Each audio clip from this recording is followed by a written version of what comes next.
How's it going, everyone? I'm Jakejames Lugo, and welcome to the channel, where you'll find some of the most honest and fair game reviews out there. We're taking a trip back into the fighting game genre with the stylish side of things with SNK. And we're going back to the year of 1997, where we're going to look at one of the games that was the premier one of that time that wasn't made by Capcom. No, not Honkai. Why would you think of that? Get that garbage out of here. I'm talking about the King of Fighters 97. And this time, I didn't come alone. I decided to bring a friend with me in order to tackle this review. So everybody, say hello to fellow YouTuber and SNK and Neo Geo expert, Scarlet Sprites. Hey man, thanks for taking a chance and having me on your channel today. This is pretty exciting. Two Uplink alumni reuniting for some Neo Geo discussion. And I'm going to shoot you and your viewers straight on this one. Most of my King of Fighters experience came from playing 98 on PlayStation way back in 99. I was a sophomore in college and I was very resourceful in obtaining Japanese games. That is what really introduced me to the series. It's pretty much a Street Fighter or Virtua Fighter guy up until that point, even as somebody who actually sought out the Neo Geo in arcades. Now obviously, since the years have passed, I've had time to catch up, and I'm glad we are talking about 97 today, which is pretty great in its own right, so let's go. I can already tell this is going to be a real good one, so without further ado, let's talk about the King of Fighters 97. Anybody that's heard of SNK before already knows all about the King of Fighters. For a time, SNK released a new iteration of the series every year. The King of Fighters 97 is the fourth game under the KOF name, which was put out first in arcades and eventually brought to homes on the Neo Geo CD, original PlayStation, and the Sega Saturn. It wouldn't be until much later that the game saw a re-release on the PlayStation Network with online functionality for multiplayer. However, what makes KOF 97 so special is that it's the final chapter of the Orochi saga within the King of Fighters storyline. For the sake of time, I won't get into every aspect of this saga, but it's basically the plot that's been a parallel to everything that's going on within the KOF games. After the previous year's tournament, the world is caught in a fighting craze and yearning for more events to happen, despite an incident that took place right after the previous one.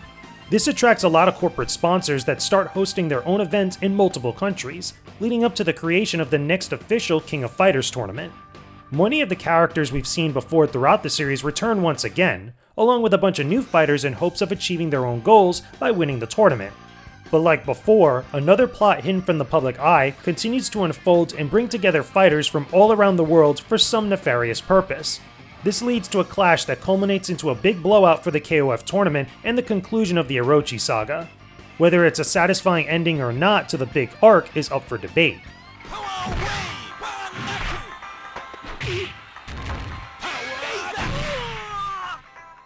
Yeah, looking back on this release is interesting. One of the things I didn't know until fairly recently was that a contest was held across 3 different magazines that allowed readers to vote on their favorite characters. The winners of each magazine's poll were then added to form the special team in King of Fighters 97, and this gave us the pairing of Billy Kane, Yamazaki, and Blue Mary.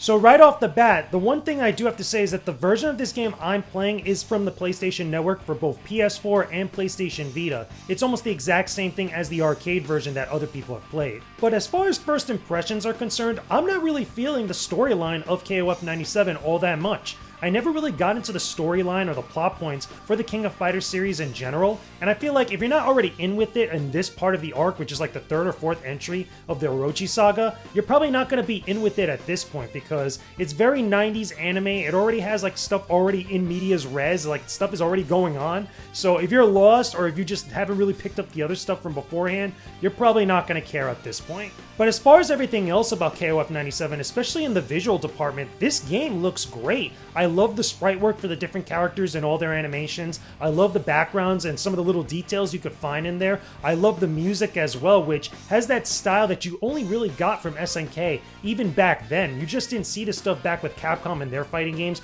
or anybody else for that matter. Oh man, I completely agree with you on the backgrounds. It's always one of my favorite things about this series. In 97, I really like the sense of depth the Korean stage has. You're on a slightly elevated stage that then drops back to just this gorgeous open sky, and just the way that the level scrolls and pans really sells the realism of freedom, and dare I say, even being outside. The other subtlety with each stage that I appreciate is how each of the card girls are dressed to represent the setting or their country. It's really good stuff as far as attention to detail and the art style, which has never been a problem, in my opinion, for this series. We talk about all these things involving the story and the visuals, but at the end of the day, what we really care about is gameplay. Because let's be honest here, gameplay is always going to be king, especially in a fighting game. That being said, does KOF 97 really live up to the legacy of the franchise in that regard? Though this might be an older entry of KOF, a lot of the fighting for the entire series is pretty similar, even though some of the systems and extra stuff are pretty different. KOF 97 keeps things focused on the team-based fighting the series is known for. You choose 3 fighters for your team and compete in a number of battles against other teams of 3. That's the standard for the arcade mode in any KOF game. You could also fight in traditional 1 vs 1 battles in the PSN version, but for now, let's just focus on classic King of Fighters rules. Within matches, you fight your opponent until their health depletes and move on to the next character. Knock out every member of the opposing team and you win the match. Simple as that. Every fighter has their own signature moves with directional inputs that feel very similar to the Street Fighter series, but have their own unique flavors and unique applications. You'll be doing quarter circle motions with characters like Kyo or Terry for those fiery punches, and yet those half circle inputs would allow you to throw projectiles with characters like Joe or have long range footsies with characters like Yamazaki. Basically, if you played any other 2D fighting game before, you'll pretty much have a good basis to get comfortable with the King of Fighters 97.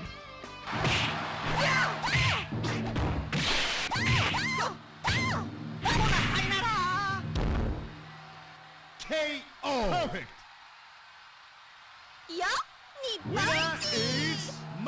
Yeah man, I totally agree that if you're familiar with fighting games in general, you'll ease right into this one. Even a casual fighting game player like me can get going pretty quickly with some foundation knowledge, but that doesn't mean that it's a simple game. I think that's what's really key to the success of any title, really. Be accessible enough for novices to jump in and have a good experience, but then reward those same players for sticking around by unveiling deeper elements. And that's something that SNK often doesn't get enough credit for. I was an offender of this as well back in the day. I often dismissed the SNK fighters as Street Fighter clones, but SNK really knew what they were doing with these games and their mechanics. There are for sure fighting game cash grabs on the Neo Geo, but this isn't one of them. There is some real passion and knowledgeable development that went into King of Fighters 97.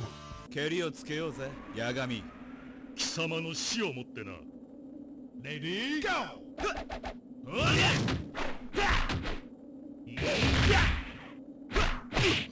So this game suffers from what I like to call SNK difficulty, which is a big problem or a thing that happens with all the KOF games, and it's a thing that's joked about and memed so much at this point. For anybody that doesn't know, SNK difficulty means is that the difficulty for these games are much higher than normal because these games were meant to eat up your quarters. They made you keep paying in order to keep playing, so every time you would lose, you would have to put in another quarter. And that's a thing with all the SNK library of games, especially the King of Fighters, which they could get very frustrating and very annoying because of that sometimes. I play a lot of different fighting games, so I'm pretty good when it comes to the genre, but even then, I felt like I had to lower the difficulty setting in KOF 97 because things were just so hard. The computer has like this godlike reaction and almost pixel-perfect timing against any move that you would throw at it. I'll try to do some sort of counterattack or combo to go against the computer, and it'll have the perfect answer against me every single time. Another thing I do want to talk about is the controller layout for KOF 97, which is very similar to all the other KOF games with a 4-button layout, unlike the Street Fighter series which has a 6-button layout. This is something that never really bothered me. If anything, I feel like it works better for a PlayStation controller or an Xbox controller since you have 4 face buttons on the controller itself, as opposed to an arcade stick which has 2 rows of 3 buttons there for all your punches and kicks. For whatever reason, it just works out much better for the KOF games, which have been accustomed to that layout style, for a very long time, compared to anybody else who's just played Street Fighter. I could totally understand being a little bit annoyed going from one layout to the other. But that's just how it worked out for me. What about you, Scarlet? Because I know you've played a lot of KOF games. Yeah, there is so much to talk about with regards to King of Fighters controls, and I'll try to keep from popping off here. Viewers of my channel have heard this diatribe before. The short version is that since I was most familiar with playing 98 on PlayStation, I generally prefer a controller with the 4-button layout for King of Fighters games. With 98 on PlayStation, X and circle are your weak attacks and square and triangle are strong. If you're playing on real hardware with the original CD gamepad with A and B at the bottom, I'm totally fine. And that's how I like King of Fighters. However, when the Neo Geo Mini was released with its gamepads, SNK rotated the buttons clockwise one position. So you have B and D on the bottom and A and C at the top, or in other words, the top row is now punches and bottom row is now kicks. And I'm not a fan of this, I'm not used to it, and on the Neo Mini there was no way to switch the controls up. Ultimately, I'm a traditionalist. Give me the original controller scheme or the inline arc of the arcade cabinet. So with everything that we've said about this game thus far, can we recommend that you guys check out the King of Fighters 97? For me, I think that the later entries of the series offer better experiences, but I still can't discount what this game did for KOF at the time. It's still a solid fighting game that is classic for many people, and it's the last big entry for one of those main story arcs of the series. However, I'm not that big into the KOF storyline, and it really doesn't have a heavy factor for me in this review. I'm more interested in the gameplay than anything else, and what we get here in this entry of King of Fighters is still pretty darn good. But what about you, Scarlet? What's your verdict on this game? I'm with you on this, especially in regards to the story. I'm kind of ambivalent in that regards. On one hand, I know people can get really into the character storylines. I mean, you even talked about this being the conclusion of the saga for the first 4 games, and that's really cool and for sure adds value and character to the game for some people. But for me, I just don't care. I mirror your feelings in that I'm mostly interested in how a game plays, and then maybe secondarily graphics and art style. And 97 totally brings it in those categories. I will admit that even now, years removed from my PlayStation days, 98 and 2002 are my go-to King of Fighter games, so it was actually nice going back and being forced to play 97 for the purposes of this review. It's not a game I dial up often, so it was cool having a reason to do so and being reminded that even though this often lives in 98's shadow, it's a solid entry in its own right. King of Fighters 97. Story moves. My destiny. And there you go, everyone. That's our review of the King of Fighters 97 for various different platforms. I'm glad I got a chance to go back and play this. I never really played it back in the day. I was always a KOF 99 type of guy, but it's kind of cool seeing some of the similarities that this game, or all the games in general, have to one another, even though they're from different eras and different years. And of course, I have to give a big thanks to Scarlet Sprites for joining me in this review. I couldn't have done it without him. Thanks so much, my dude. Let everybody know, where can they find you right now? Thanks for risking your reputation by having me on, man. It was cool to get to do something different and be a part of someone else's creation this year. I'll give a shameless plug for anyone who wants to check out more Neo Geo content and arcade games. Feel free to come on over to my channel, Scarlet Sprites, right here on YouTube. Alternatively, you can also follow me on Twitter, Instagram, or Facebook. And again, thanks so much for having me, JJ. Thank you again, Scarlet. I really appreciate you. But guys, like always, with every game that I review on this channel, that's just my opinion about KOF 97, or our opinion about KOF 97. Let me know what you guys think about this game down below in the comments section. Tell me some of your favorite characters from the King of Fighters series. Do you like KOF 97? What's your favorite entry of the series? Or are there any other fighting games I should check out that aren't KOF or Street Fighter that you guys are interested in me talking about? Put all that stuff down below in the comments section. Hey there everyone, thanks for watching this video. I appreciate all of your support as always. On the side here I have some game reviews and other cool videos you might like to watch. Make sure you leave me a comment down below and subscribe to the channel too. Don't forget to hit that bell icon to be in the know when I post up new videos for you to check out. I'll talk to you all again real soon. Peace out and stay epic everybody.